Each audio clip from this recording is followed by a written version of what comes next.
तो ये तो डायरेक्टली थ्योरम है। देखिए इसका क्या आंसर होना चाहिए, ट्राई करके बताइए। सो पूछा क्या है कि in a block design with b blocks and v treatment, तो नंबर ऑफ ब्लॉक्स बी है, नंबर ऑफ ट्रीटमेंट वी है ना। तो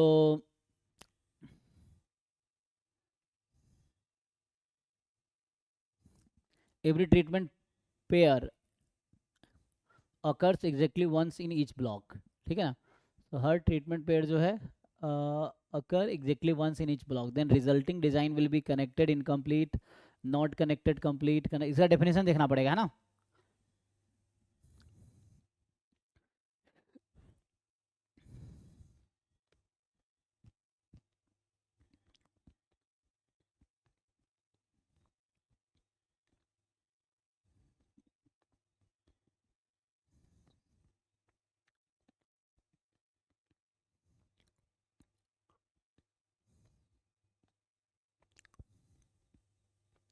तो कंप्लीट का यहाँ मतलब है कि all treatments are in all blocks, ये कंप्लीट का मतलब होगा, ठीक है। तो यहाँ पे ये कहना चाह रहा है, कंप्लीट बोलना चाह रहा है ना, तो कंप्लीट का मतलब होगा कि all treatments are in every block, जितने भी ट्रीटमेंट्स हैं है ना, all treatment must be in each block, तो ये कंप्लीट होगा।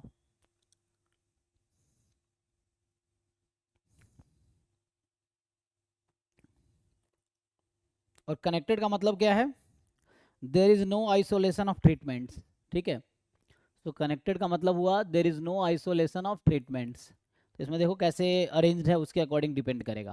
मतलब ये बेसिक जस्ट कॉन्सेप्ट बेस्ड है। मतलब कनेक्टेड और कंप्लीट का डेफिनेशन अगर आप देख लोगे तो उस पर बेस्ड ये क्वेश्चन है, ठीक है। तो कंप्लीट का जो मतलब है वो हो गया कि all treatment must be in each block, and connected का मतलब है there is no isolated treatment, ऐसा कुछ है ना। तो इसका क्या मतलब हुआ, there is no isolation of treatments, मतलब all treatments are present in all blocks, means they are trivially connected, right. तो ये कनेक्टेड होगा एंड कंप्लीट होगा, क्योंकि इसने बोल रखा है ना एवरी ट्रीटमेंट पे अगर occur exactly once in each block, तो ईच ब्लॉक में सारे ट्रीटमेंट है, तो ये डेफिनेशन ही है कंप्लीट का। और कनेक्टेड में क्या होता है कि है ना, there is no isolation of treatment, तो इसका मतलब ये हुआ यहाँ पे कि all treatments are present in all blocks, so they are trivially connected, है ना। तो there is no isolation of treatment, ठीक है। जैसे यहाँ सिंपल ये थियोरेटिकल बेस्ड है, जिसका आंसर जो होगा मतलब ये जस्ट थ्योरी है। तो आपको कोई डिजाइन वाली बुक उठाइए, इसको कनेक्टेड और कंप्लीट का डेफिनेशन पढ़िए, कुछ एग्जांपल इस पे कीजिए, तो वैसे रहेगा, ठीक है। तो डेफिनेशन अगर आप कनेक्टेड और कंप्लीट का देखेंगे तो उसके अकॉर्डिंग ये आएगा कनेक्टेड एंड कंप्लीट, ये आना चाहिए, ठीक है। क्योंकि every treatment pair occur in once in each block, ठीक है। तो कनेक्टेड एंड कंप्लीट है। नेक्स्ट देखिए, तो कल हमने यहाँ तक छोड़ा था कि ये दिसंबर 2019 का पेपर है, जो कि 27 दिसंबर को हुआ था। दो पेपर हुआ था ना दिसंबर 2019 में, 15 दिसंबर को, 27 दिसंबर को, ये 27 दिसंबर वाला है। देखो ये क्या कहना चाह रहे हैं, ये भी सब थ्योरेटिकल क्वेश्चन है ना, ये सब थ्योरम बेस्ड और डेफिनेशन बेस्ड क्वेश्चंस हैं। तो इसमें कोई कैलकुलेशन नहीं है, आप सीधा सीधा देख के या तो आपको आता है या नहीं आता है, ये वाली चीज़ें। सो पढ़िए और समझिए। So they are saying in a simple linear regression model, assume that the random errors epsilon 1, epsilon 2 and epsilon n are uncorrelated and homoscedastic, ठीक है। तो homoscedastic क्या होता है, सबका वेरिएंस कॉमन है, ये ना, all have the common variance, and uncorrelated है, मतलब इनके बीच का कोवेरिएंस क्या है, सो कोवेरिएंस एप्सिलॉन आई एप्सिलॉन जे, इसके बीच का कोवेरिएंस अनकोरिलेटेड है ना। तो अनकोरिलेटेड है, कोरिलेशन जीरो होगा, कोवेरिएंस जीरो होगा, ठीक है। और variance of epsilon i kind of sigma square होगा फॉर ऑल आई, ऐसा कुछ ही।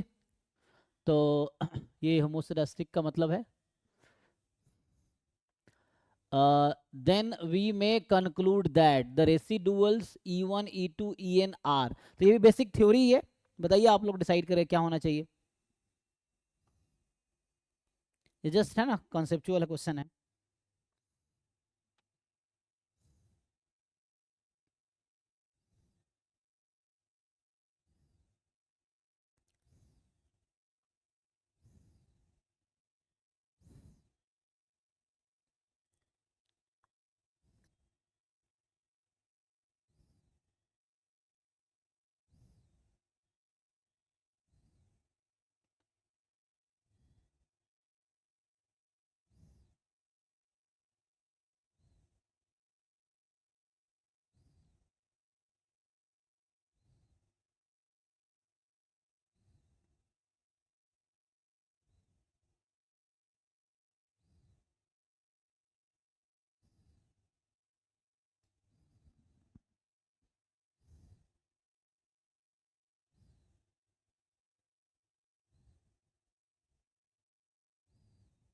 ठीक है ना।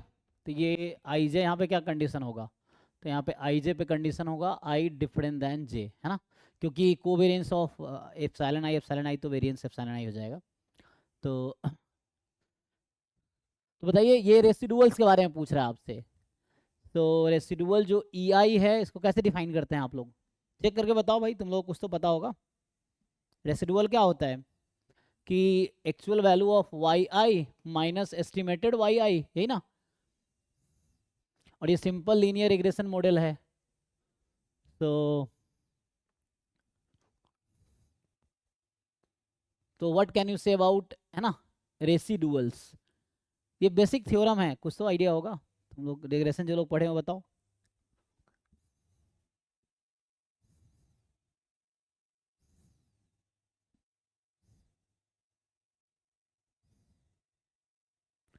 यहाँ क्या लिस्ट स्क्वायर एस्टिमेशन यूज करेंगे पैरामीटर को एस्टिमेट करने के लिए।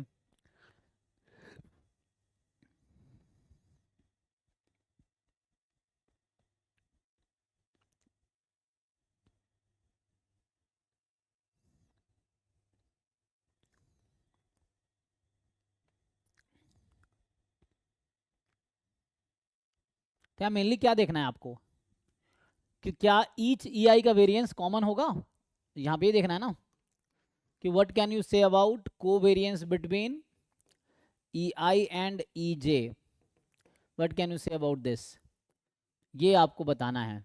And what can you say about variance of e i, क्या कॉमन होगा, ये डिसाइड करना है आपको।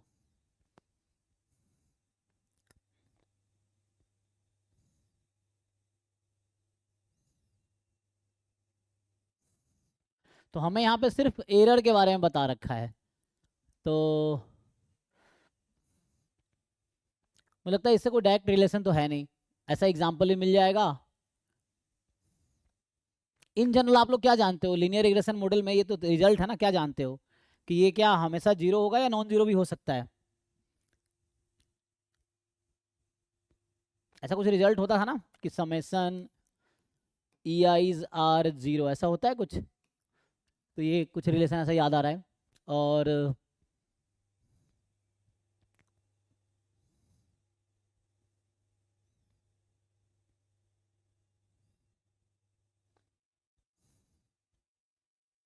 तो यदि यहाँ पे ऐसा है, ये सिंपल रिजल्ट है, तो वेरिएंस ऑफ ई आई जरूरी नहीं है किसी इक्वल होगा हमेशा, है ना, this is not equal to a fix constant. And जो कोवेरिएंस है this is not necessarily zero, कोई ज़रूरी नहीं जीरो होगा, ठीक है। तो बस अजम्पशन ये है कि random errors are uncorrelated and homoscedastic, हाँ।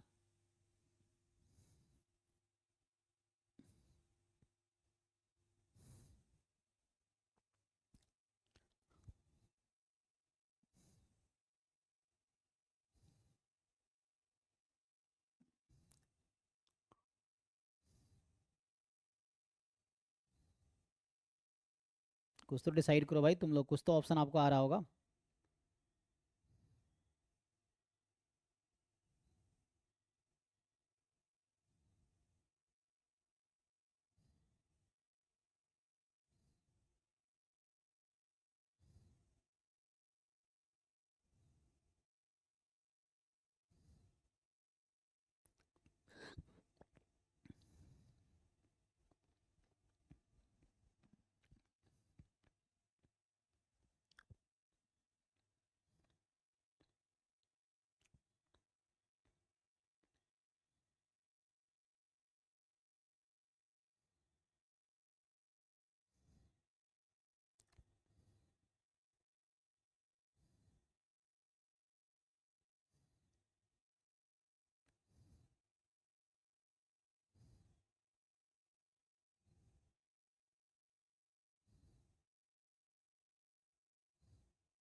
तो यहाँ सिंपल क्वेश्चन पूछना चाह रहा है आपसे कि जो एरर है रेसिडुअल में कोई रिलेशन है कि नहीं है, ये तो पूछ रहा है आपसे। क्या जैसे एरर अनकोरिलेटेड है एंड होमोसेडास्टिक है, तो क्या रेसिडुअल भी ऐसे ही होगा? तो आंसर इज नो, है ना, कोई ज़रूरी नहीं है। तो यहाँ पे जो आंसर आना चाहिए इसमें कि जो रेसिडुअल टर्म्स हैं they are dependent on each other, है ना, दे आर नॉट अनकोरिलेटेड, है ना, वहाँ एक दूसरे पे डिपेंड करेगा ये। तो एक तो कोरिलेटेड होगा, ठीक है, तो ये अनकोरिलेटेड वाला आउट हो जाएगा। एंड अब होमोस्टास्टिक होगा हेटेरोस्टास्टिक होगा, इसमें ये देखना है कि क्या वेरिएंस ईच रेसिडुअल टर्म का वेरिएंस कॉमन आएगा, fix constant.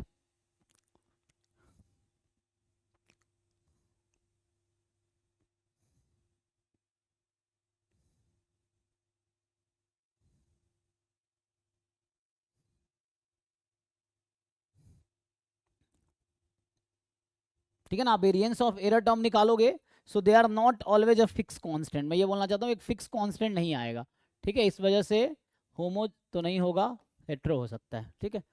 So they are not necessarily equal, और ये जरूरी नहीं है जीरो ही आएगा हमेशा, ठीक है, जरूरी नहीं कि जीरो ही आएगा।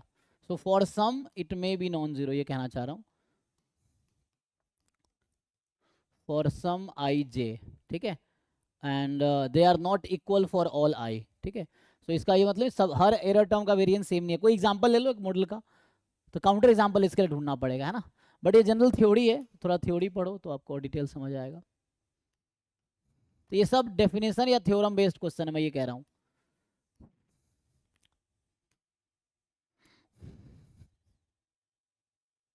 इसका देखो और इसका बताओ क्या होगा। सो x1 x2 xn we are random sample from normal theta 1 distribution for testing theta equals 0 against theta is less than 0 if the uniformly most powerful test। तो अगर आप लगाओगे कौन सा थ्योरम है, मोनोटोन लाइक्लीहुड रेशियो प्रॉपर्टी, तो उसके according क्या क्रिटिकल रीजन आना चाहिए, reject H not if x bar is less then के। और अगर अल्फा लेवल में बात करोगे, अच्छा क्या बोल रहा है, ये तो कुछ और बोल रहा है, UMP test is used and if the observed sample mean is 1। अच्छा, observed sample mean, x bar की ऑब्जर्व्ड वैल्यू आपको 1 दे रहा है ये, ठीक है, then test is biased, H not is rejected at 5% level of significance. तो अगर अब लेवल ऑफ सिग्निफिकेंस पे अगर हम क्रिटिकल रीजन लिखे तो क्या बनेगा जी, एक्स बार माइनस म्यू, तो अंडर एच नॉट तो जीरो ही हो जाएगा बाद में, है ना। तो क्योंकि हम अल्फा यूज़ करेंगे ना, अल्फा अंडर एच नॉट होता है, तो सिग्मा बाई रूट एन, ठीक है, यही आ जाएगा। And this is less then, तो हमें ये देखना है कि इधर अल्फा चाहिए, इधर 1 माइनस अल्फा, ठीक है। तो अल्फा होगा तो इसका नाम क्या रखोगे आप, हम लोग क्या लेते हैं,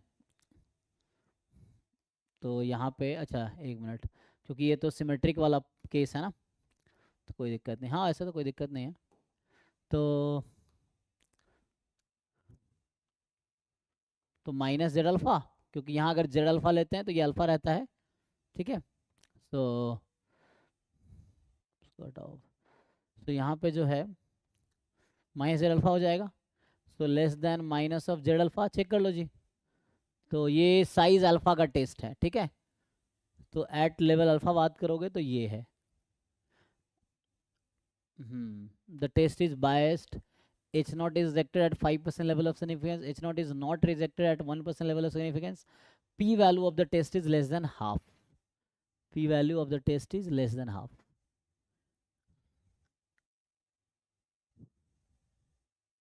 सोचो जी, बताओ।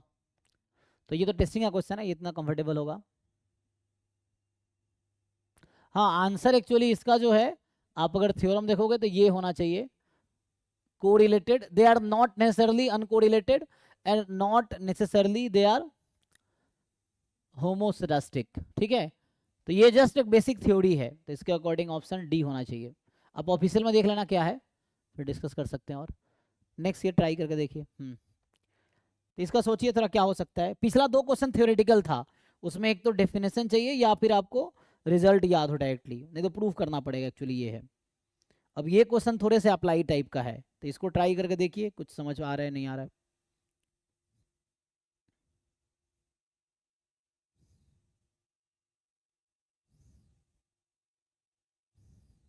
ये तो टेस्टिंग का प्रॉब्लम है, ये तो कर सकते हैं।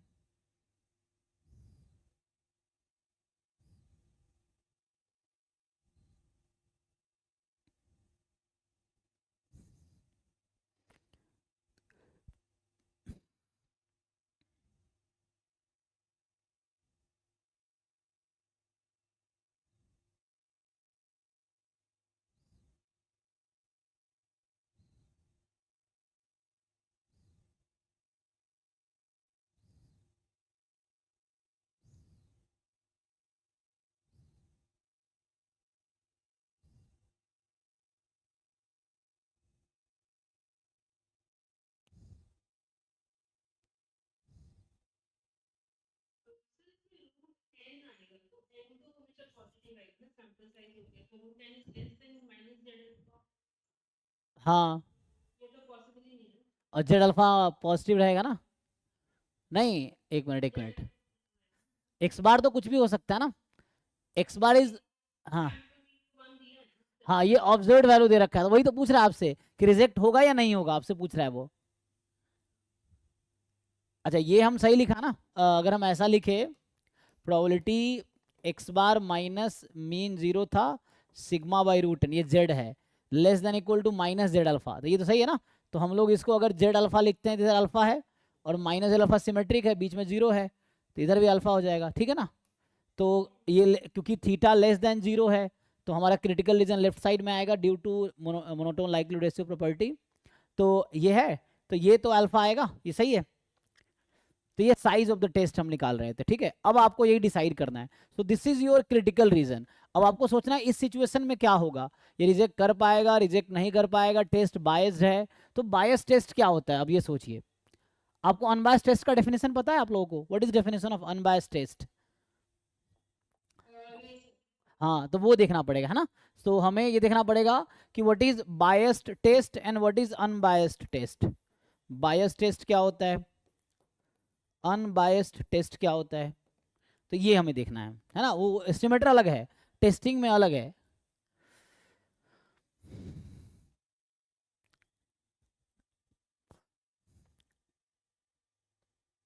तो if alpha is the level of significance, तो size should be less than equal to alpha and power should be more than equal to alpha, ये डेफिनेशन है अनबायस्ड टेस्ट का। ये आप देख सकते हैं, कैसेला बर्गा वाली बुक है या वीके रोहतगी वाली बुक है, यू कैन चेक देयर। सो अगर मैं बुक से प्रॉपर देख के बताऊं, तो ये definition actually, alpha is the level of significance, then size of the test should be less than equal to alpha and power of the test should be more than equal to alpha. तो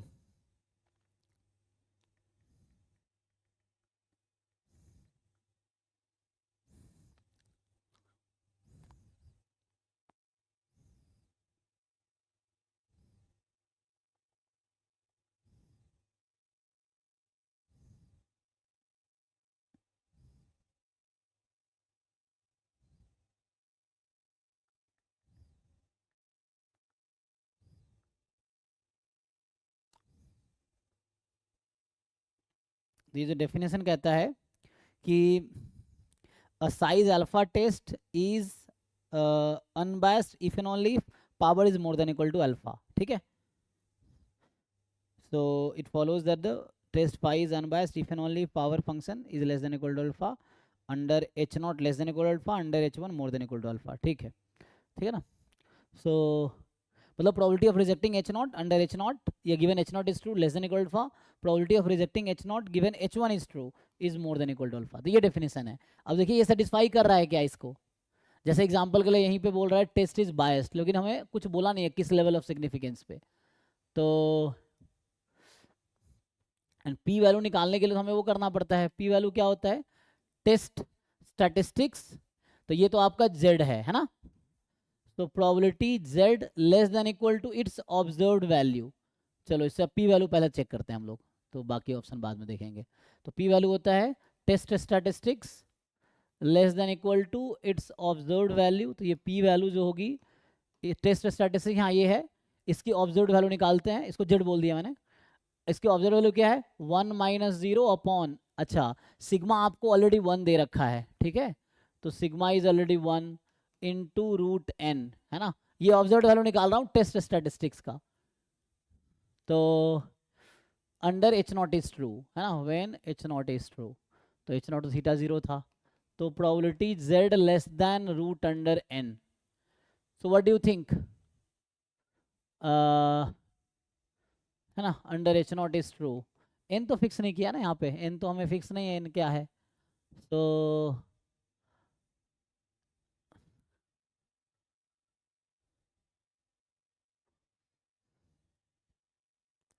यहाँ पे क्या आएगा, question ये है, H not is मतलब वही theta 0 है, एच नॉट मतलब है ना, तो ये z less than root n कितना होगा आपको क्या लगता है? अच्छा, तो आप कंपेयर तो कर ही सकते हैं। सो जीरो यहाँ पे है, right, so we know z less than 0 is half, right, ये प्रोबेबिलिटी हाफ है, और रूट n यहाँ पे है, तो क्या बोल सकते हैं आप, सो ये प्रोबेबिलिटी कितनी होगी, हाफ से ज़्यादा होगी या हाफ से कम होगी, ये तो इजीली डिसाइड कर सकते हैं, n तो हमेशा पॉजिटिव है ना, तो ये प्रोबेबिलिटी हाफ है, यहाँ से यहाँ तक की प्रोबेबिलिटी हाफ है, माइनस इन्फिनिटी से 0 तक की प्रोबेबिलिटी हाफ है, तो माइनस इन्फिनिटी से रूट n तक की प्रोबेबिलिटी क्या होगी, 0 से ज़्यादा होगी 0 से कम होगी, ये मोर देन हाफ हो जाएगी ना, क्योंकि ये एक्स्ट्रा पोर्शन यहाँ भी, तो ये तो पॉजिटिव रहेगा हमेशा, तो ये कह रहा है लेस देन हाफ, तो ये तो गलत है, ठीक है, तो फोर्थ वाला तो गलत हो गया, पी वैल्यू इसका मोर देन हाफ आएगा।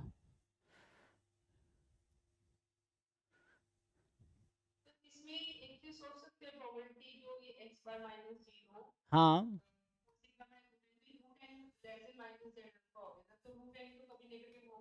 हाँ, अच्छा यहाँ आप कह रहे हैं कि 1 ले लिया तो रूट एन लेस देन, है ना, नेगेटिव, तो रूट एन नेगेटिव तो 0 हो गया, तो 0 हो गया, इसका क्या मतलब है कि ये बायस्ड हो गया, इसका मतलब है ना, अल्फा अगर कुछ भी देगा आपको तो कुछ तो पॉजिटिव ही देगा ना, और आपका ये जो आप निकाल रहे हो तो 0 आ गया, तो ये फॉल्स हो गया ना, मतलब एक मिनट, पावर हम क्या निकाल रहे हैं, अल्फा निकाल रहे हैं,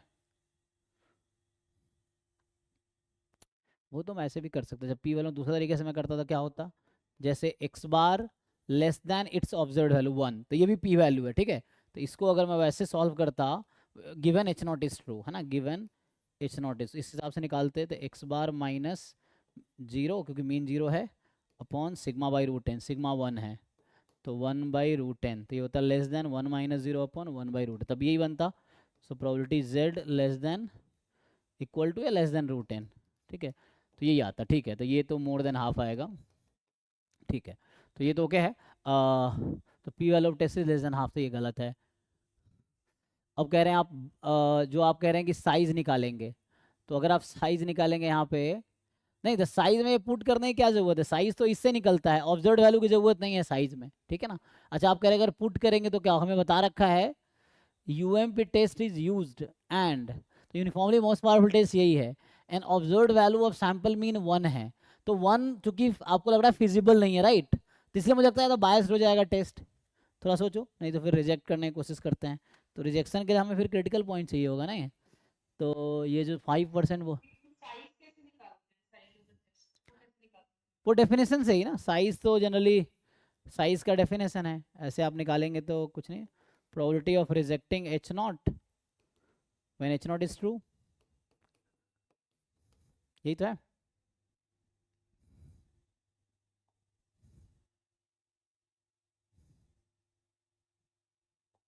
तो ये आई थिंक ये बायस टेस्ट ही होना चाहिए, मुझे ऐसा लग रहा है, तो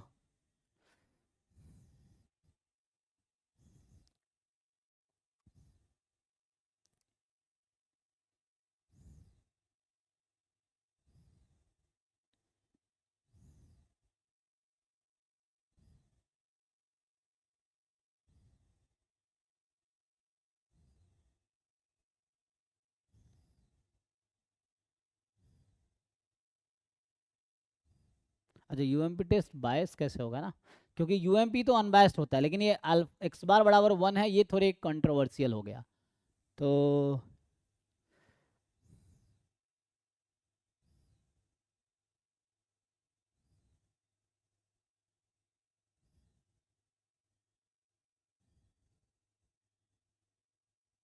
एक्चुअली यूएमपी टेस्ट ना बाई एक थ्योरम होता है कि UMP test is always unbiased test actually, तो यूएमपी जो टेस्ट है वो तो हमेशा अनबायस्ड होता है, एक थ्योरम होता है ये, तो हम यहाँ बायस्ड कैसे बोलेंगे, है ना, UMP test is always unbiased, ये एक रिजल्ट है, ठीक है,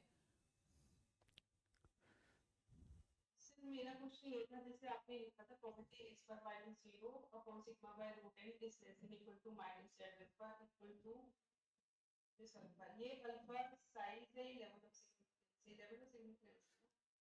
अच्छा ये अल्फा, ओह एक मिनट, तो यहाँ पे जो हमने यूज़ किया है, ठीक है, लेवल ऑफ सिग्निफिकेंस यूज़ कर लीजिए। हाँ इस केस में अल्फा की वैल्यू तो 0 आएगी, ठीक है, बल्कि हम p वैल्यू तो नहीं, हाँ ठीक है, 0 आ गया फिर तो p वैल्यू से ले सकते हैं, इसको p वैल्यू पे ज़ूम कर सकते हैं क्योंकि p वैल्यू तो minimum probability value with which we can reject the hypothesis, ऐसा कुछ। हाँ, लेकिन पी वैल्यू तो हमने ये निकाला, पी वैल्यू तो ये आएगा, क्योंकि आपका जो एक्चुअली क्रिटिकल रीजन तो ये है, ये तो मैंने बाद में उसको डिराइव किया, उसी को डिराइव किया है, तो ये आया। जब हमने, हालांकि लेवल ऑफ सिग्निफिकेंस और साइज में थोड़ा सा डिफरेंस है, बस है ना, लेवल से फिक्स रहता है एंड साइज हम उसके अकॉर्डिंग निकालते हैं। तो आप अगर ऐसे निकालेंगे जो आप कह रहे हैं उसके अकॉर्डिंग, तो वो तो मैंने साइज को यूज करके ही एक्चुअली ये लिखा है यहाँ अल्फा, और कई बार ना level of significance size similar ही होता है, ठीक है, तो उस पर डिपेंड करेगा। जनरली आप कैसे डिफाइन करते हैं size of the test? Generally size का अगर आप डेफिनेशन देखें तो ऐसा लिखा रहता है, मैक्सिमम ऑफ इसका मैक्सिमम वैल्यू, जो ये मैक्सिमम पॉसिबल हो सकता है, maximum probability of rejecting H not when H not is true, ये मैक्सिमम प्रोबेबिलिटी है। और पी वैल्यू थोड़े अलग है साइज से, क्योंकि साइज में ना यहाँ पे हमने क्रिटिकल पॉइंट यूज़ किया है, यहाँ पे क्रिटिकल पॉइंट के बजाय ऑब्जर्व्ड वैल्यू यूज़ होती है, तो जो आप कर रहे हैं वो ऑब्जर्व्ड वैल्यू ही रख रहे हैं एक्चुअली लेफ्ट साइड में, ये कर रहे हैं, तो वैसा नहीं होगा यहाँ पे। आप जो पी वैल्यू करने की कोशिश कर रहे हैं तो ऐसा होगा, जो आप कर रहे हैं ये आपको इधर पुट करना पड़ेगा, ये कांस्टेंट मान लो, इसको अभी के लिए मैं कांस्टेंट बोल देता हूँ, लेट्स से कोई नया कांस्टेंट सी बोल दीजिए, ठीक है। सो जैसे मैंने कहा ना कि क्रिटिकल रीजन होगा एक्स बार लेस देन सी, ये एक्स बार लेस देन के लिखा पहले, यही बाद में रिड्यूस हो जाएगा, है ना, अभी चाहो तो म्यू रख लो, अभी म्यू अगर नहीं है कुछ तो ऐसा x bar minus mu sigma by root n, ये है मान लीजिए, तो ये लेस देन सम सी हो जाएगा इस तरह से। अब इस पी वैल्यू जब निकालते हैं तो इस सी के प्लेस पे इसी की ऑब्जर्व्ड वैल्यू रखनी होती है हमें, सी के जगह पे इसकी ऑब्जर्व्ड वैल्यू रखनी होती है, तो वो आप निकालेंगे जो आप कर रहे हैं 1 minus 0 upon sigma by root, ऐसा करेंगे। तो ये तो इसका डिस्ट्रीब्यूशन जेड है, तो जेड लेस देन वो रूट एन आ गया जो आया था, अब उसकी प्रोबेबिलिटी निकालेंगे आप, तो ऐसा करेंगे आप ये निकालने के लिए।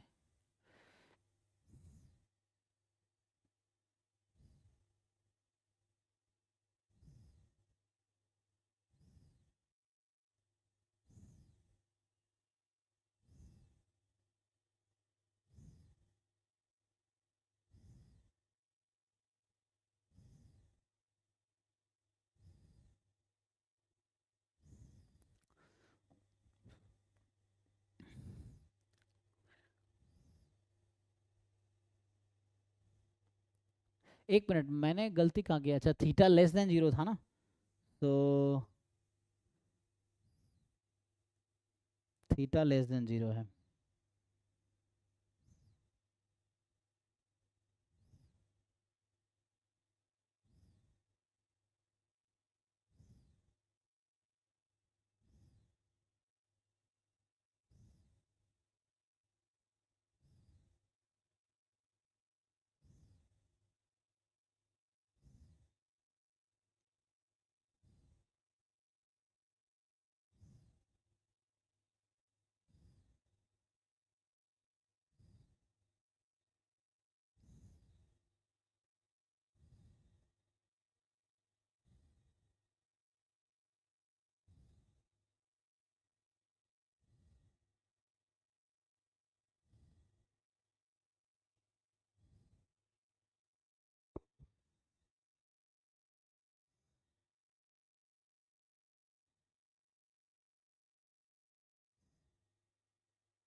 ठीक है, पहला ऑप्शन इसलिए फॉल्स रहेगा क्योंकि एक थ्योरम होता है कि UMP test is always unbiased, तो इसके बेसिस पे ये तो गलत ही होगा, ठीक है। और फोर्थ वाला गलत है क्योंकि हमने देखा कि पी वैल्यू हाफ से ज़्यादा ही आएगी। अच्छा ये बताइए, पी वैल्यू हाफ से ज़्यादा है, यहाँ से टेक चेक कर लेते हैं ना, काम हो जाएगा। तो हमारा जो पी वैल्यू जो मैंने निकाले हैं, सो सीधा पी वैल्यू पे आई है ना, सो पी वैल्यू हमने कहा कि ये 0 पॉइंट मतलब हाफ से ज़्यादा है, मतलब कितना 50%, राइट। तो आप क्या जानते हैं, अगर अल्फा लेवल ऑफ सिग्निफिकेंस है तो आप क्या जानते हैं कि पी वैल्यू क्या होगी तो रिजेक्ट करेंगे, मतलब alpha level of significance fix है तो पी वैल्यू क्या होगी तो रिजेक्ट करेंगे और क्या होगी तो एक्सेप्ट करेंगे एच नॉट को। ऐसा कुछ याद है क्राइटेरिया? लेस देन अल्फा होगी तो रिजेक्ट करोगे ना। हाँ ठीक है। तो अब यहाँ देखिए ये अल्फा 5 है, ये अल्फा 1 है, तो आपको क्या लगता है पी वैल्यू हमारा 50% से ज़्यादा है, हमारा पी वैल्यू क्या 50% से ज़्यादा है, तो ये अल्फा 5% है, तो इसके रेस्पेक्ट में क्या करेंगे, एक्सेप्ट करेंगे रिजेक्ट करेंगे एच नॉट को? पी वैल्यू ग्रेटर देन होगी। हाँ यहाँ पी वैल्यू मोर देन आपकी अल्फा हो गई तो फेल टू रिजेक्ट हो गया ना अब तो, मतलब एच नॉट रिजेक्ट करेंगे या फेल टू रिजेक्ट होगा, ये एक्सेप्ट होगा, अभी पूछ रहा हूँ। तो हो गया ना आंसर, एक्सेप्ट होगा तो ये रहा आंसर, ठीक है ना। तो पी वैल्यू से ही काम हो गया, बाकी कुछ चेक करने की जरूरत ही नहीं है। मतलब ये एक्स बार बराबर 1 जो दिया है वो समझिए हमने पी वैल्यू के लिए यूज किया है, यहाँ पे पी वैल्यू के लिए यूज किया, तो पी वैल्यू 50% ज़्यादा है तो हम जानते हैं अब पी वैल्यू अल्फा से कम होगी तो एच नॉट रिजेक्ट होगा, पी वैल्यू अल्फा से ज़्यादा है तो फेल टू रिजेक्ट, तो ये तो कह रहा है नॉट रिजेक्ट मतलब वी फेल टू रिजेक्ट, ठीक है। तो इसीलिए ऑप्शन 3 सही है। तो इतना टेंशन लेने की जरूरत नहीं, उसमें कुछ था नहीं खास, सीधा सीधा क्रिटिकल रीजन आ गया, क्रिटिकल रीजन से पी वैल्यू निकाल लो, पी वैल्यू से डिसाइड हो जाएगा।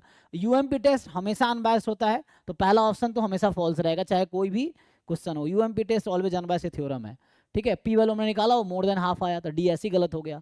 अब वो fail to reject at any level of significance up to 50%, अगर अल्फा 50% तक कुछ भी है तब भी फेल टू रिजेक्ट ही होगा, ठीक है। फिर कंक्लूजन आ गया ना, ओके। तो चलिए इसको देखिए,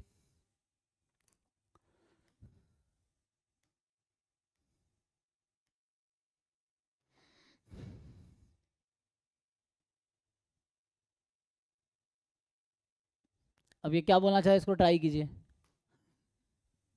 कंसीडर अ मार्कोव चेन, बोल रहा है कि विथ स्टेट स्पेस आपका 0 से 1000 है एंड ट्रांजिशन प्रोबेबिलिटी इस तरह से दे रखा है, आई टू आई प्लस 1 जाने का 1 है एंड 1000 से 1000 में आपका या 1000 से 0 का हाफ हाफ है, ठीक है।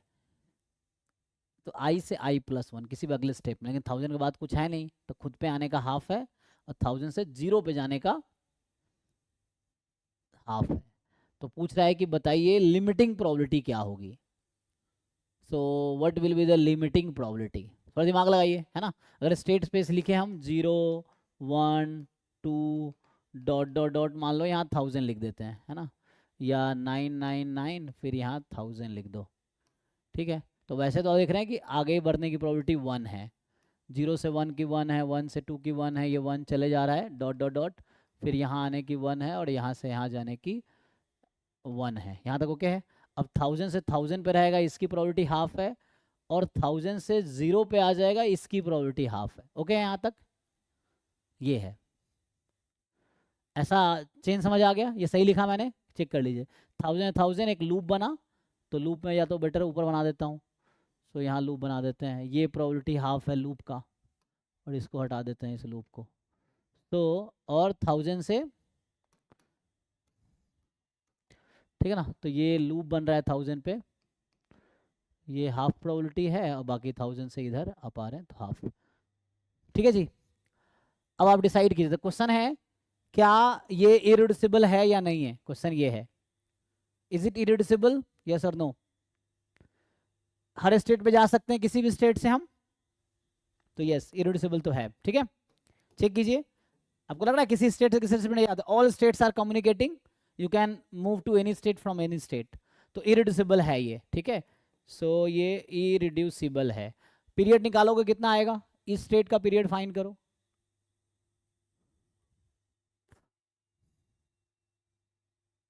तो 0 से निकल के बाद 0 पे कितने में आ सकते हैं आप देखेंगे, अपीरियोडिक भी है, आप चेक कर लीजिए। So each states are irreducible and aperiodic, मतलब ये जो मार्कोव चेन है, ठीक है, इरिड्यूसिबल एंड अपीरियोडिक है और फाइनाइट स्टेट है तो मतलब पॉजिटिव रिकरेंट होगा, ठीक है। सो ईच स्टेट क्या है, ट्रांजिएंट है, रिकरेंट होगा, ठीक है। तो ओके है। तो अब क्या करेंगे हम लोग, लिमिटिंग प्रोबेबिलिटी कैसे निकालते हैं, बताइए जी, ईच स्टेट क्या है, ट्रांजिएंट है, sorry recurrent, each state recurrent है ना, रेकरेंट है ईच स्टेट। तो कह रहा है कि P I J N N sensitivity is 1/1000 for all I J, P I J N 1/1000 for all I J less than equal to 999, P I J N 1/1001 for all I J. क्या आप इसका वो निकाल सकते हैं, वैसे भी कर सकते थे आप, पाई पी इज इक्वल टू पाई, लेकिन लेंदी हो जाएगा, नहीं वैसे निकालना।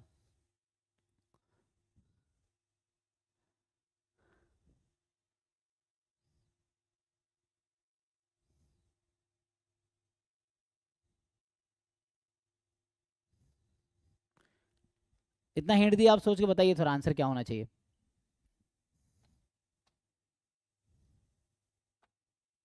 This chain is irreducible aperiodic, ठीक है। ईच स्टेट आर,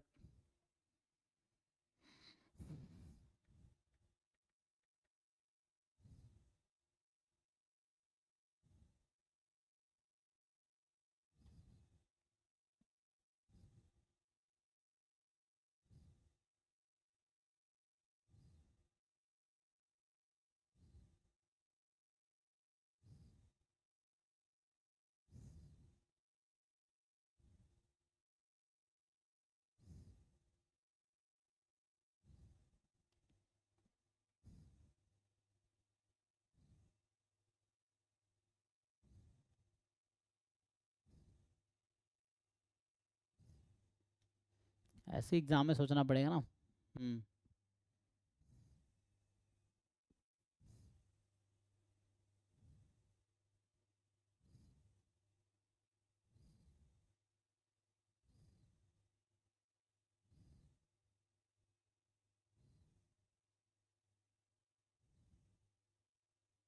ठीक है ना, लिमिटिंग डिस्ट्रीब्यूशन और स्टेशनरी डिस्ट्रीब्यूशन इक्वल होगा, लिमिटिंग डिस्ट्रीब्यूशन और स्टेशनरी डिस्ट्रीब्यूशन इक्वल होगा। तो मुझे लगता है स्टेशनरी डिस्ट्रीब्यूशन निकालना इतना ही मुश्किल नहीं होना चाहिए। अगर मैं टीपीएम लिख दूं इसका तो कैसा दिखेगा आपको, है ना, यहाँ 0 1 2 सारा नहीं लिखते हैं, 999 फिर 1000 का लिख देंगे, ठीक है। ऐसे यहाँ 0 1 2 ऐसा चलेगा। ये इरिड्यूसिबल और पीरियोडिक तो था ही, तो इसको भी हटाओ। अच्छा, तो ये हटेगा नहीं, हटाओ इसको, है ना। तो यहाँ से होना क्या है, 0 से 1 पे जाने का हाफ, है ना, तो ये तो 0 ही है। फिर 1 से 2 का 1 होगा, बाकी तो सब 0 होना, है ना। यहाँ मैं कह रहा हूँ ये 999 और यहाँ बोल दो 1000, देखो क्या होगा। तो ये सब तो 0 होना है, 0 0 चलता रहेगा, ये 0 0। फिर यहाँ अगर अगला लिखते 2 से 3 का ना, 1 मिनट, 0 से 1, अच्छा बीच में 1 है तो इसको 1 कह दो अभी, ये 2 की बात कर रहा हूँ। तो 0 0 0, यहाँ 3 अगर रहेगा तो ये 1 हो जाएगा, ठीक है। ऐसा चलता रहेगा, बाद में 0 0 चलेगा, ये भी 0 0 चलता रहेगा।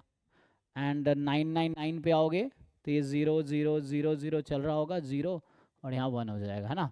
अब बाकी इस पे आओगे तो यहाँ हाफ और 0 0 0 0 यहाँ हाफ, यही है ना जी। तो क्या हम स्टेशनरी प्रोबेबिलिटी निकाल सकते हैं, चेक कीजिए।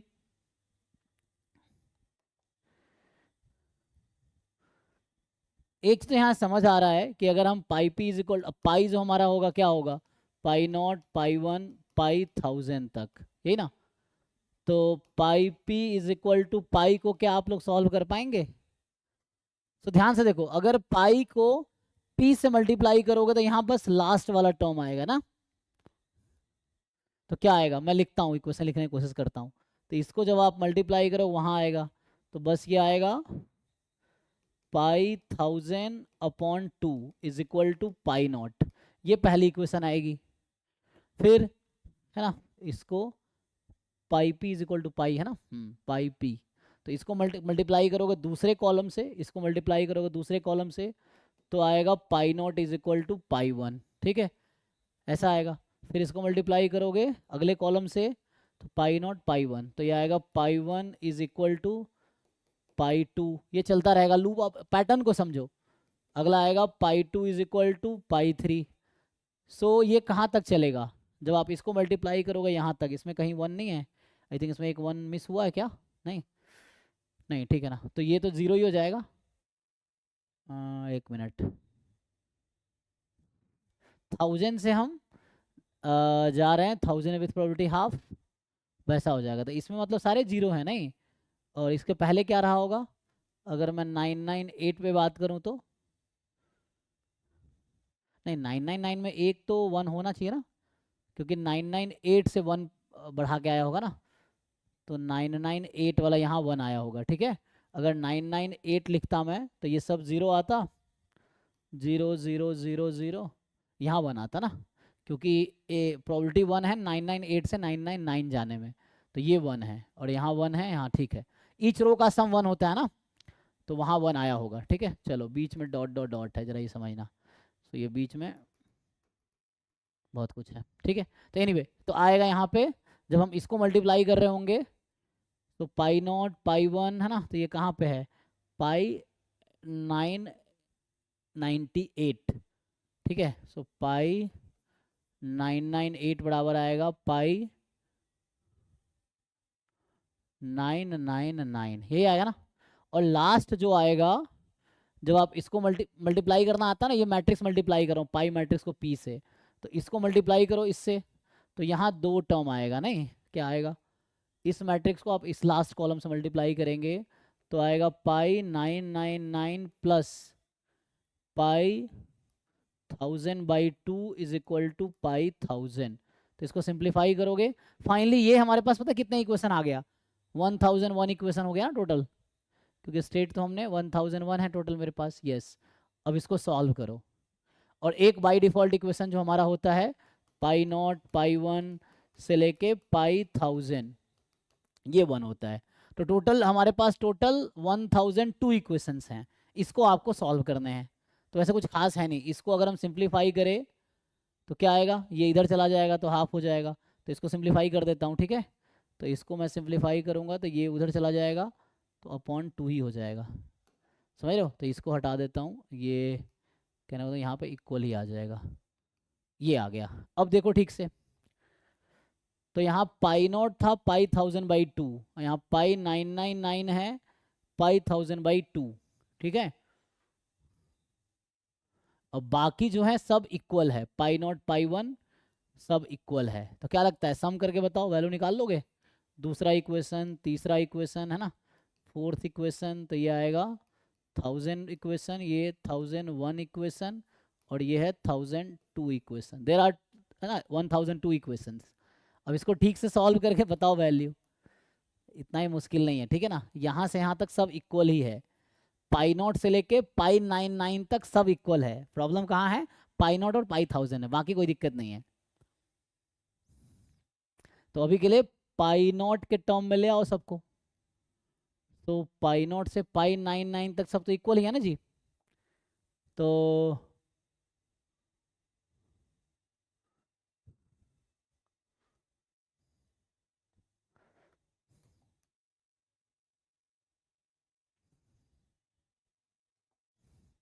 चेक कर लो जी, सही लिखा है। तो इसको सॉल्व करो, अब चलो यहाँ सॉल्व करते हैं आगे। तो यहाँ से आएगा हमारे पास, इन इक्वेशंस को सॉल्व करने हैं। तो ये जो हमारे पास है पाई नॉट से लेके पाई 999 तक, तो ये टोटल कितने टर्म्स है, 1000 टर्म्स हैं। 1000 टाइम्स पाई नॉट आ जाएगा, प्लस पाई 1000 इज 1, ऐसा। अब यहाँ से पहला इक्वेशन यूज करो, इक्वेशन 1 को यूज करो। तो इक्वेशन 1 को यूज करोगे तो इक्वेशन 1 क्या कहता है, पाई नॉट कितना है, पाई 1000/2। सो पाई नॉट की जगह रखो पाई 1000/2, सो पाई 1000/2 और यहाँ 1000, मतलब ये 500 हो जाएगा ना, 500। तो 500 इंटू पाई 1000/2 कट गया, प्लस पाई 1000 बराबर 1। तो यहाँ से पाई 1000 की वैल्यू फाइनली आ गई, इसको ऐड करो 501, सो 1 आ गया 501। तो ये पाई 1000 आया जी, सो पाई 1000 आ गया 501। तो इससे सारी वैल्यू नहीं आ गई अब, सो यहाँ से पाई नॉट आ जाएगी, पाई 1000/2 है, तो पाई नॉट आ गया, अपॉन 2 करोगे तो कितना आएगा, 501 का 1002। पाई 1 कितना आएगा अब, तो यहाँ से पाई 99 आ जाएगा पहले, है ना। तो यही तो सब इक्वल ही है, तो पाई 1 पाई 2, ठीक है, ये सब इक्वल ही है पाई 999, और ये सब किसके इक्वल है, पाई 1000/2 के। तो मतलब ये सब तो इक्वल ही आ गया जी, 1/1002। तो फाइनली ईच पाई आई आ गया 1002। सही है, ये देख लो 501 था ना, तो 2 से डिवाइड किया 2 टाइम हो जाएगा।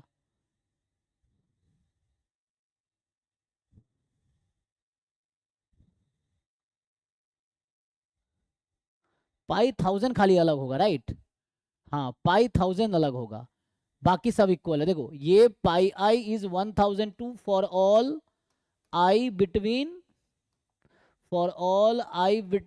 0 to 999, एंड पाई 1000 की जो वैल्यू है ये बस आया 501, ठीक है। तो ये देख लो, अब ऑप्शन चेक करो। तो ये जो मैंने निकाला ये स्टेशनरी डिस्ट्रीब्यूशन निकाला है, और चूंकि जब इरिड्यूसिबल और अपीरियोडिक है तो स्टेशनरी डिस्ट्रीब्यूशन ही लिमिटिंग डिस्ट्रीब्यूशन होती है। तो अब आप, ये आपका आंसर है। अब ऑप्शंस देख के बताओ जिन लोगों को समझ आ रहा है, कैन यू सी कि कौन सा ऑप्शन होगा। ये आंसर मैंने आपके लिए यहाँ लिख दिया ऑलरेडी कि 1002 है 0 से 999 तक। चलो इधर लिख देता हूँ। तो ये जो क्वेश्चन था, अब इस क्वेश्चन पे आ जाते हैं। यही क्वेश्चन था ना। तो अभी जो हमने सॉल्व करके दिखाए हैं आपको पूरा स्टेशनरी सॉल्यूशन, तो यहाँ से ये निकाला कि पाई आई जो होगा 1/1002 for all I between 0 and 999, और पाई 1000 एक्सेप्शन है तो ये 1/501 है, ठीक है। अब ऑप्शन देखो और बताओ। तो हमें देख के तो डी समझ आ रहा है, देख लीजिए आप लोग, यही है ना। तो क्योंकि ये लिमिटिंग प्रोबेबिलिटी स्टेशनरी प्रोबेबिलिटी की इक्वल होगी, तो ऑप्शन डी सही है। कुछ डाउट है, देख लीजिए।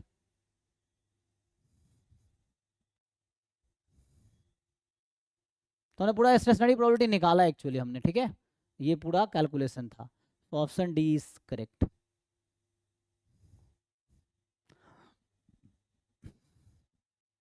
और वैसे भी वहां से थोड़ा दिखा जा सकता था ना कि बाकी पे तो इक्वल ही होगा, बस पाई 1000 पे, चूंकि यहाँ पे ना ये 1000 पे प्रॉब्लम क्रिएट किया था ना, इसीलिए।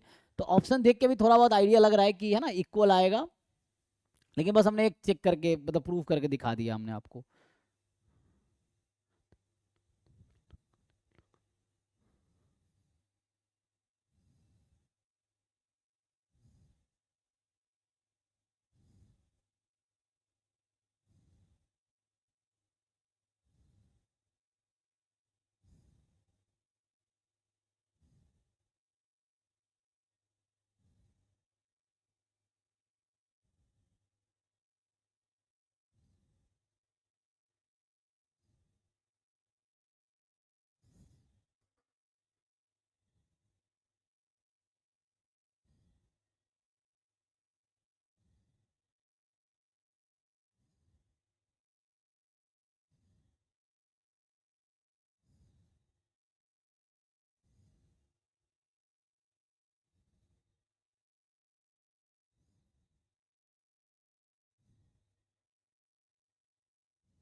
अच्छा नेक्स्ट क्वेश्चन देखो ना। तो ये देखिए इसका क्या होना चाहिए। तो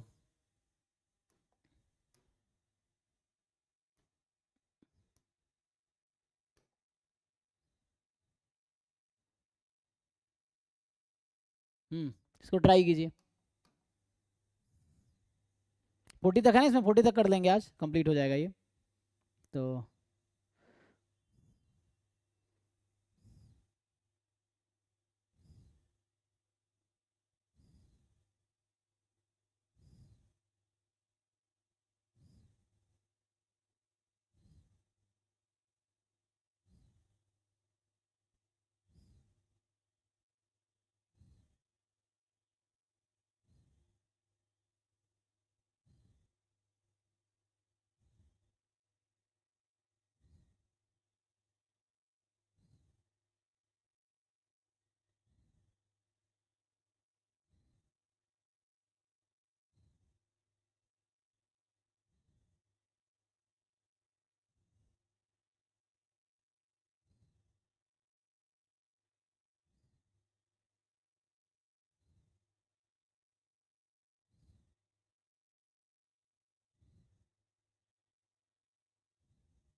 टेक्स्ट के चक्कर में ना, क्या कह रहा है, the goal is to estimate the unknown parameter mu as accurately as possible.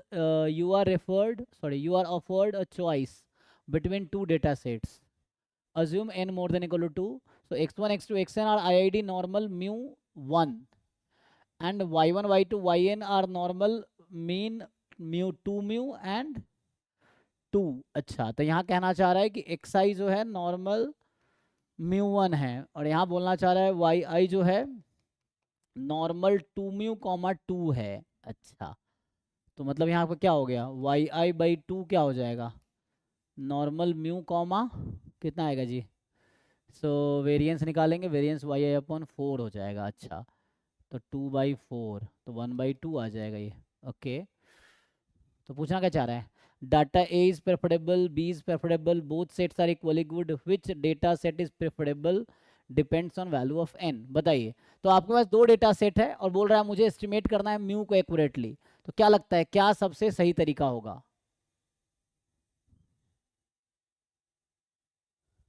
क्या होना चाहिए आपके हिसाब से, सोच के बताइए। तो कुछ तो लॉजिक होगा इसमें, है ना।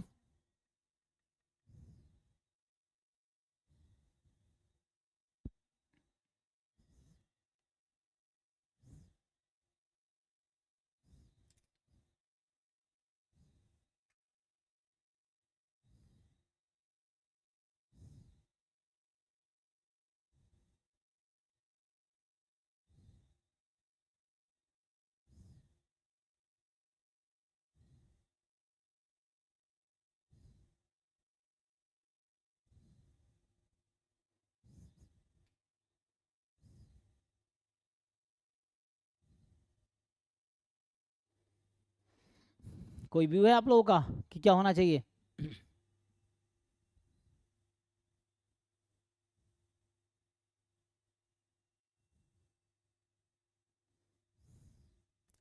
तो वैसे अगर आप देखेंगे तो एक्सपेक्टेशन ऑफ एक्स बार आ जाएगा म्यू, राइट, और एक्सपेक्टेशन ऑफ वाई बार जो आएगा वो 2 म्यू आएगा, तो मतलब expectation of Y bar by 2 mu आ जाएगा, राइट, ऐसा कुछ है। और आपसे पूछा जाए कि what is variance of x bar, so it is 1/n, and what is variance of Y bar upon 2, क्यों, पहले मैं अनबायस्ड बना रहा हूँ, ठीक है ना। तो यहाँ एक्स बार अनबायस्ड है म्यू का, यहाँ वाई बार बाई 2 अनबायस्ड है म्यू का, तो इसका वेरिएंस कितना होगा, so variance of Y bar upon 4, है ना। तो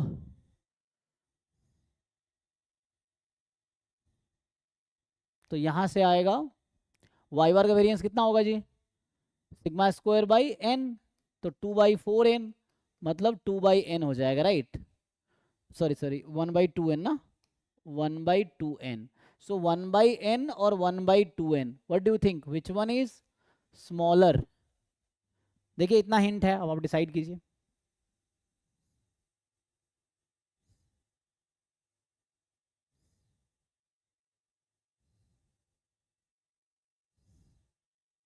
कौन सा वेरिएंस कम है? हम क्या प्रेफर करते हैं, हमने 2 अनबायस्ड एस्टिमेटर बनाए, X bar and Y bar upon 2, तो हमें एक्स आई डेटा गिवन होगा, वाई आई डेटा गिवन होगा, तो X bar and Y bar upon 2 both are unbiased estimator. अब the one will be preferred which has less variance, आप बताया ना more efficient estimator का डेफिनेशन कि T1 T2 are 2 unbiased estimator, so T1 is more efficient than T2 if and only if variance of T1 is less then variance of T2, तो जिसका variance कम होगा वो हम प्रेफर करेंगे। तो X बार में और वाई बार अपॉन 2 में किसका वेरिएंस कम है, तो 1/n और 1/2n में कौन सा छोटा है, 1/2n छोटा है, right, 1/2n is less then this, तो y data will be preferred, ठीक है, so this data will be preferred. देख लीजिए आप लोग, कुछ डाउट है तो बताइए। तो जिसका वेरिएंस, हमने अनबायस्ड एस्टिमेटर बनाए और जिसका वेरिएंस कम है वो हम प्रेफर करेंगे, सो वो ज़्यादा इफिशिएंट एस्टिमेटर होगा हमारे लिए, ज़्यादा एक्यूरेट होगा। कोई डाउट है देख लीजिए। नेक्स्ट, सो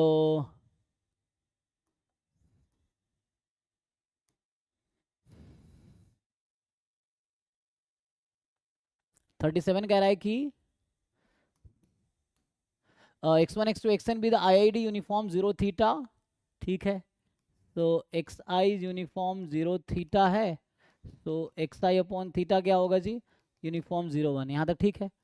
तो मिनिमम की बात कर रहा है, तो which of the consistent estimator, तो आपको पता ना कंसिस्टेंट क्या होता है, M L is consistent, can you find M L E, इसका एम एल यूनिफॉर्म 0 थीटा का एम एल ई क्या आता है, कोई बता पाएंगे आप लोगों में से, कि ये जो यूनिफॉर्म 0 थीटा है इसमें मैक्सिमम लाइक्लीहुड एस्टिमेटर क्या आता है, nth ऑर्डर स्टैट्स, और you know M L is consistent, तो इसका मतलब ये हो गया कि ये जो एम एल ई है X N converges in probability to theta, consistent estimator का डेफिनेशन है कि एम एल इज कंसिस्टेंट, तो वो X N will converge in probability to, X N क्या है, मिनिमम या मैक्सिमम, मैक्सिमम ना, क्योंकि यहाँ X I theta more than each X I, तो theta more than maximum, yes, so it is maximum of x1 x2 xn, ठीक है। अब आप देखिए इसमें से आपको देखना है, तो मीन वाला तो पहले ही आउट हो जाएगा, ठीक है ना, जो मीन वाला आउट हो जाएगा। अब यहाँ देखो माइनस प्लस लगा दिया, कोई दिक्कत नहीं हमें, देखो यहाँ पे क्या है, ये जो nth ऑर्डर स्टैटिस्टिक्स है plus 1/n will converge in probability to theta plus 0, क्योंकि 1/n की लिमिट क्या है 0, तो ये एट द एंड थीटा ही रहेगा। अगर मैं माइनस कर दूंगा तब भी कोई दिक्कत नहीं है, तब भी थीटा ही रहेगा, तो ये मैक्स माइनस थीटा होता तब भी सही, -1/n है तब भी सही आंसर है, +1 होता तब भी सही आंसर होता है। ये कोई डाउट है तो बताइए आप लोग, है ना। ये जो है एक्स बार है ना, तो x weak law of large number कहता है x bar converges in probability to E x कितना आएगा θ/2, तो 2x बार होता तो चल जाता, ठीक है, so 2x bar is also a correct answer, but ऐसा होता तो x bar is not a correct answer, ठीक है, और ये उसका रेसिप्रोकल कर दिया, so 1/x bar will converge in probability to what, continuous function है 1/x, 2/θ हो जाएगा यहाँ तो, ठीक है, तो ये भी आउट हो जाएगा, तो हमें चाहिए ही नहीं। देख लीजिए जी, सो ओनली, ये आसान क्वेश्चन है, ये सब तो बेसिक क्वेश्चन है। चलिए ये क्वेश्चन नंबर है 38, क्योंकि 40 तक होगा ना तो हमें इसको कंप्लीट करना है। तो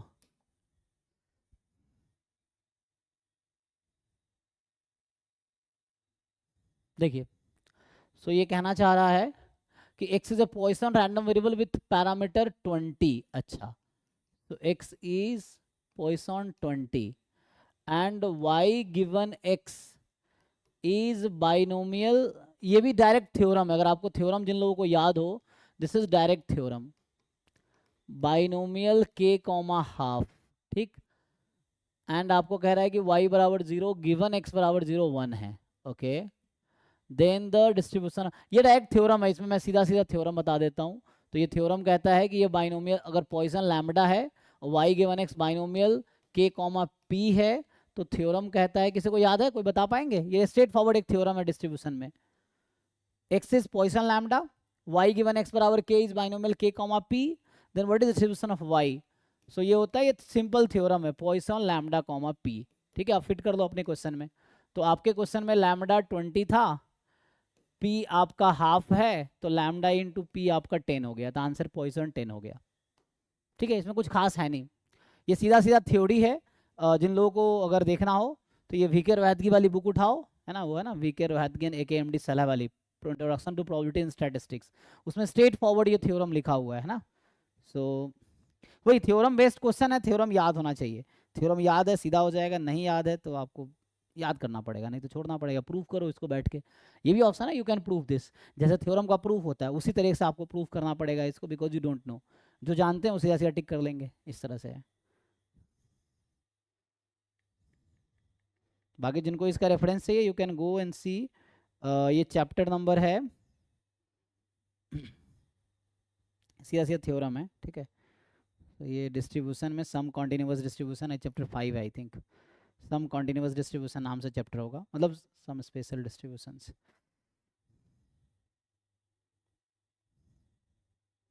चैप्टर नंबर 5 है सम स्पेशल डिस्ट्रीब्यूशन। उसमें अगर आपको बताऊं मैं, तो ये थ्योरम है एक्चुअली लिखा हुआ,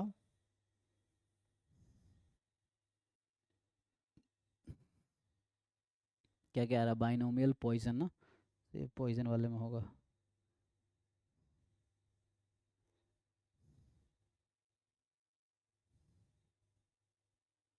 हम्म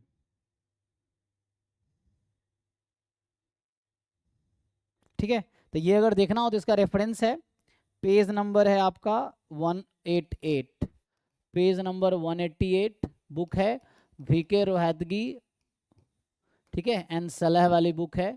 बुक का नाम है introduction to probability in statistics, Google करोगे PDF मिल जाएगा, introduction to probability in statistics. उस पर थ्योरम नंबर ये है 11। ठीक है, पेज नंबर 188 पे थ्योरम नंबर 11 है। तो ऐसे बहुत सारे थ्योरम इस चैप्टर में, आप सारे थ्योरम याद कर लो तो इजी रहेगा, आप स्ट्रेट फॉरवर्ड क्वेश्चन कर पाओगे।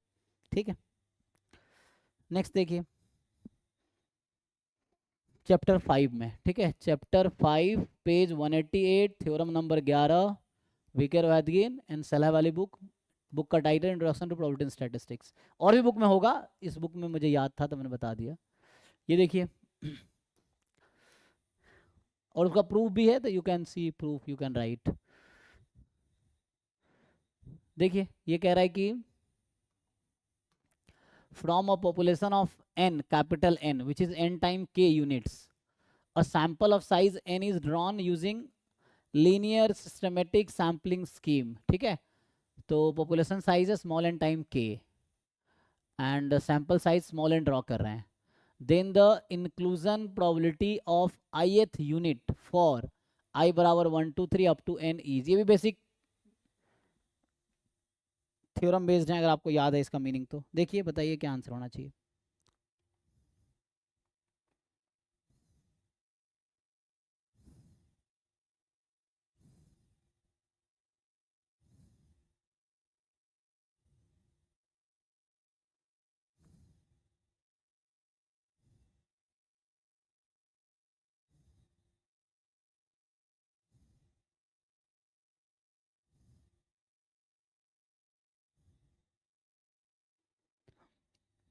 होगा जी, अच्छा,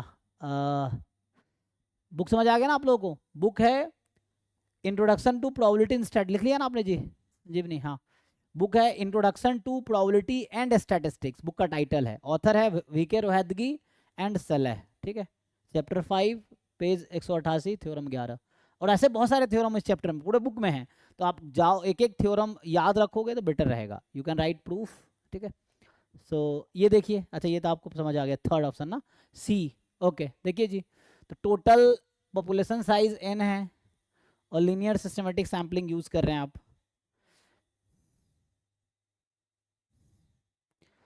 सो लीनियर सिस्टमेटिक सैम्पलिंग क्या होता है? We select one unit at random from the first k unit, then we select every kth unit after that.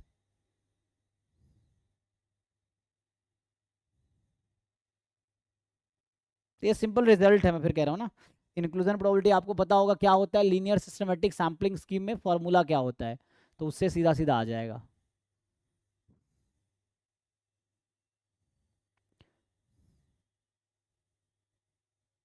सो है ना, वन सैंपल ड्रॉ करोगे के से यूनिट में से ना, फिर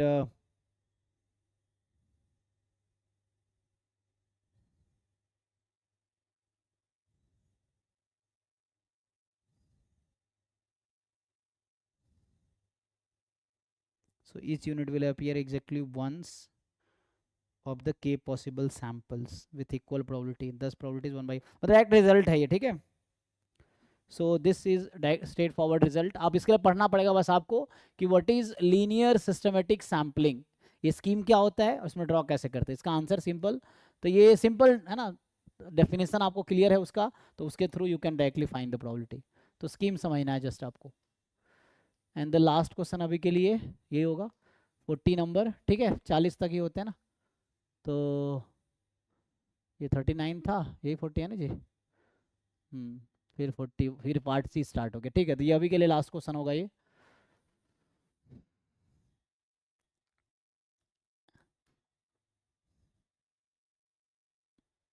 तो ये मल्टीवेरिएट एनालिसिस का क्वेश्चन है, बताइए।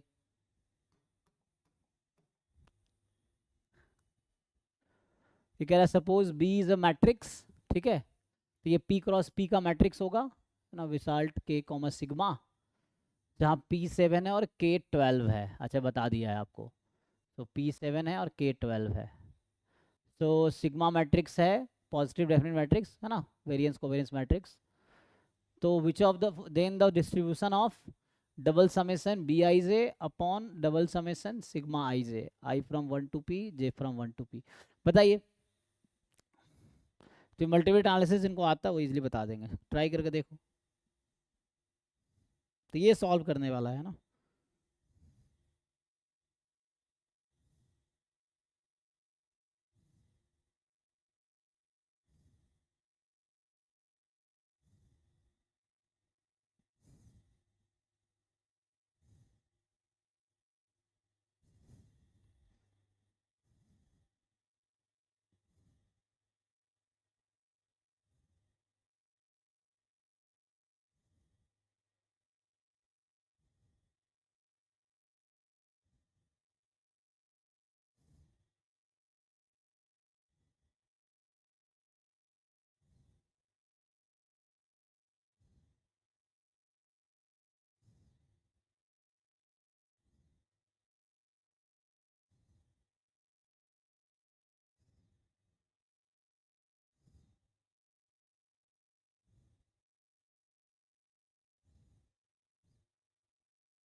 ठीक है ना। तो जो विसार्ट है ना विथ 7x7 मैट्रिक्स है, एंड डिग्री ऑफ फ्रीडम 12 है, एंड मैट्रिक्स आपको दे रखा है।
कुछ आइडिया है? तो ये जो है हमारे पास, अगर मैं ऐसा लिखूं कि दिस इज 7x7 मैट्रिक्स, यहाँ बोलूँ तो P×P मैट्रिक्स, और ये क्या होगा, सिग्मा भी P×P होगा, क्योंकि यहाँ भी वही है ना, P×P मैट्रिक्स है। एंड सो ये जो क्वांटिटी लिखा है this can be written as, ये क्या है, बी मैट्रिक्स के सारे एलिमेंट का सम है, यही ना, sum of all elements of B, sum of all elements of sigma.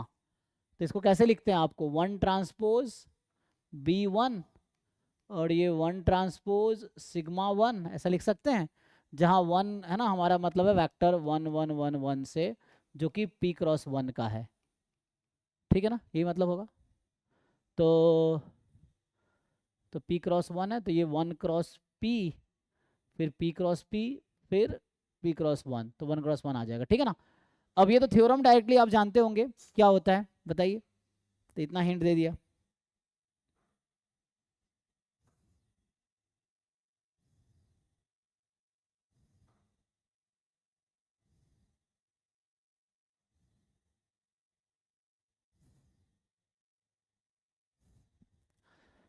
तो थ्योरम वोरम कुछ ऐसा होता है ना जी, क्या थ्योरम होता है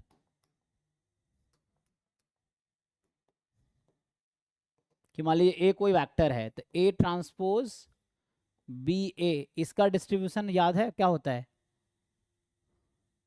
तो ये आएगा A sigma A into chi² with what degree of freedom,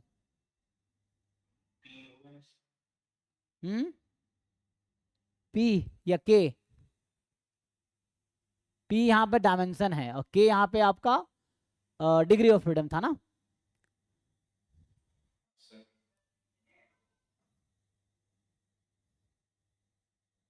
theorem देख लो, यहाँ K आएगा आई थिंक, है ना।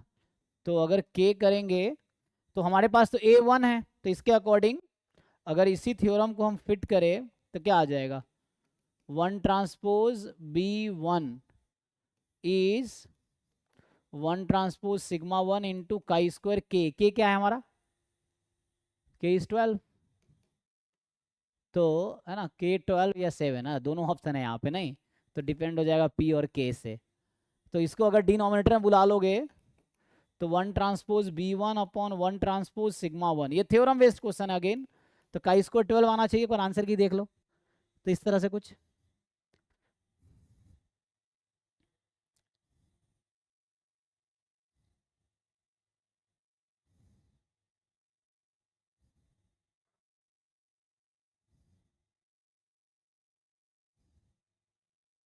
ओके है, तो ये सी ऑप्शन हो जाएगा, यहाँ K आएगा, chi² K, ठीक है। P तो मैट्रिक्स का ऑर्डर है, और K आपका जो था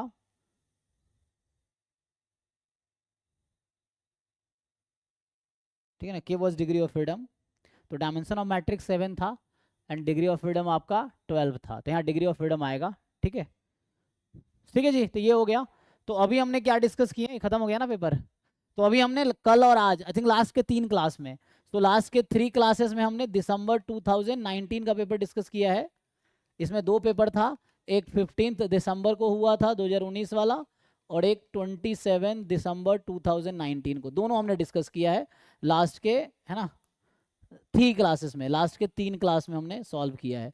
इसमें भी दोनों में पार्ट बी यूनिट 4, और इसमें क्वेश्चन नंबर जो था 29 से क्वेश्चन 40 ईच पेपर में, है ना, दोनों में, इसमें भी और इसमें भी, दोनों में हमने डिस्कस किया ये वाला। सो अगले क्लास में डिस्कस करेंगे हम कल जून 2020 का पेपर, ठीक है, जून 2020 का, ठीक है। हमने 2015 से स्टार्ट किया था, तभी ट्राई यही कर रहा हूँ कि 2015 से 2024 तक के यूनिट 4 के पार्ट बी और पार्ट सी पूरा करा दिया जाए, ठीक है। चलिए अभी के लिए थैंक यू।